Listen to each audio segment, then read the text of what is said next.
Magandang araw po. Narito na po ang magiging lagay ng panahon ngayong araw ng Linggo, December 17, 2023. At latest update sa Bagyong Kabayan.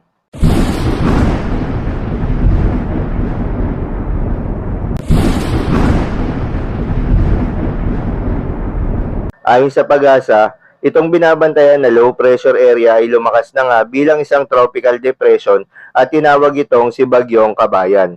As of 10 a.m., ang lokasyon ni Bagyong Kabayan ay nasa layong 440 km east of Davao City na may lakas na hangin na 55 km per hour at pagbugso na umaabot sa 70 km per hour. At may kabagalan ng pagkilos nito patungong north-northwest.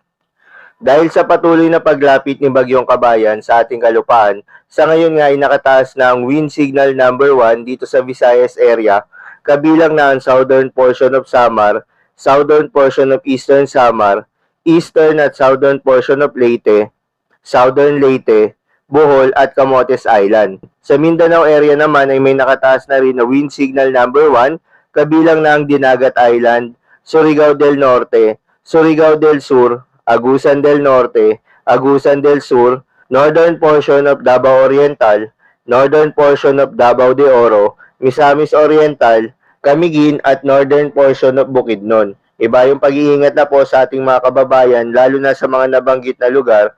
Samantala, para naman sa latest track ni Bagyong Kabayan, tinatayang susundan nito ang direksyong westward o west-northwestward sa buong kapuluan ng Pilipinas sa loob ng 2 araw at mapanatili ang lakas nito. Gayunpaman, hindi inaalis ang posibilidad nito na maabot ang kategorya na tropical storm bago ang paglandfall nito. Ayon sa track forecast, ay posibleng maglandfall ito sa baybayin ng Surigao del Sur o Davao Oriental ngayong gabi o bukas ng madaling araw.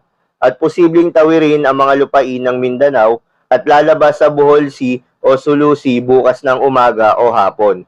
Dahil sa mga frictional effect na nauugnay sa landfall, si Bagyong Kabayan ay inaasahang hihina sa ibabaw ng lupa at ang posibilidad na mag-downgrade sa low pressure area habang binabagtas nito ang kalupaan at muling lalakas kapag nasa karagatan na muli ito.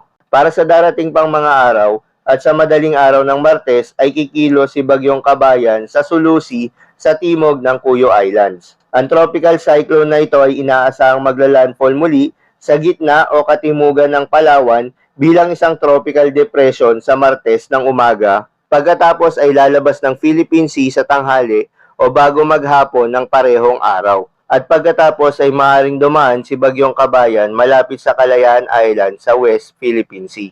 Dapat bigyang diin na dahil sa likas na lakas nito bilang isang tropical depression, maaari pa ring magbago ang track at intensity forecast nito.